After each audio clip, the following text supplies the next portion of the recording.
The musician practices scales long before they play concerts. The writer fills notebooks with drafts long before a book gets published. The leader learns by serving before leading.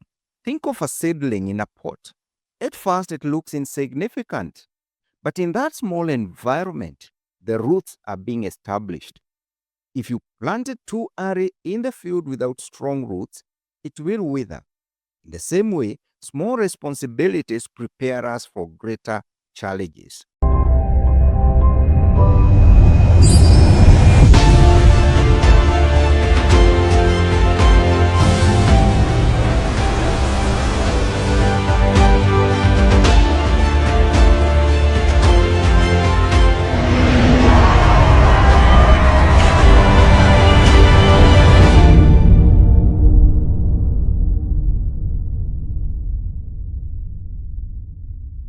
Hello and welcome once again. This is Nelson Karanja for God and I, the Creative Locus. Last time we talked about the power of small beginnings, how God rejoices when we take the first step, however small it seems. But here is the truth. Starting is only the beginning. The real challenge is staying faithful in the small things when progress is slow, when no one is watching, and when it feels like it doesn't matter, like the steps are insignificant. Jesus put it this way in Luke 16 and verse 10. Whoever can be trusted with very little can also be trusted with much. And whoever is dishonest with very little will also be dishonest with much.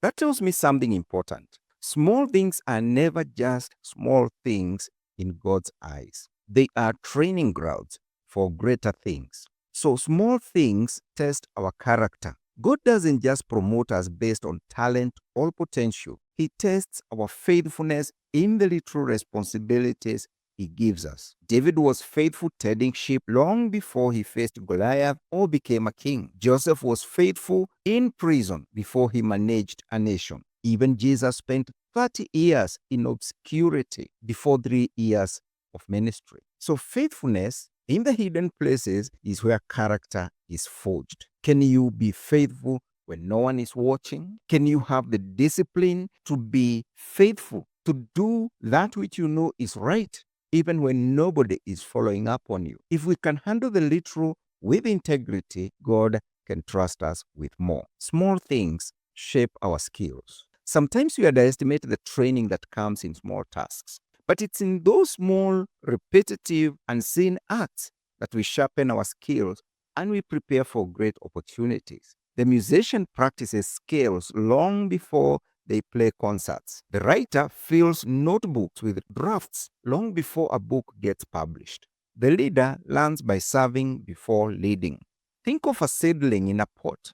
At first, it looks insignificant, but in that small environment, the roots are being established. If you plant it too early in the field without strong roots, it will wither. In the same way, small responsibilities prepare us for greater challenges. Small things build God's trust in us. We often pray for big blessings, big opportunities, big breakthroughs. But God's principle is clear. He watches how we handle the little. Do we show up on time when no one notices? Do we give our best in a job we don't plan to stay in? Do we keep our word even in small promises? Each of these little things is like a test, and God delights to say, "Well done, good and faithful servant. You have been faithful with a few things. I will put you in charge of many things." That is found in Matthew chapter 25, verse 21. Faithfulness in small things attracts God's favor. Here's the beautiful part. When you are faithful in the little, God multiplies it.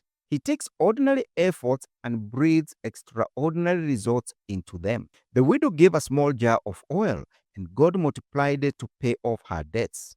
2 Kings chapter 4.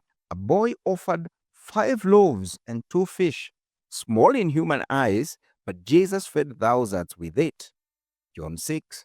Your simple prayer, your quiet act of kindness, your small step of obedience can ripple further than you'll ever know. And we all go through these moments where we feel like what we are doing is so small and unseen, insignificant. And sometimes you wonder, does this even matter?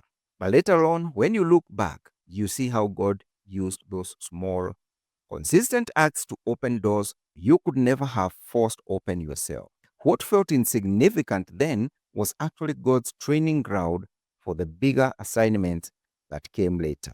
So, in conclusion, here is the encouragement. Don't despise the season of small faithfulness. Don't rush through it, because in God's kingdom, nothing done in obedience is ever wasted. The way you handle the little today is preparing you for the much tomorrow.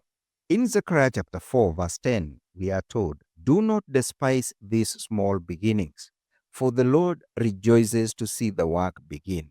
And again in Luke 16:10, we are reminded, whoever can be trusted with very little can also be trusted with much. So keep showing up, because the God who sees in secret will reward openly. And in his hands, your faithfulness in the small becomes the foundation for great things to come. And until next time, this is Nelson Karanja for God and I, the Creative Locus.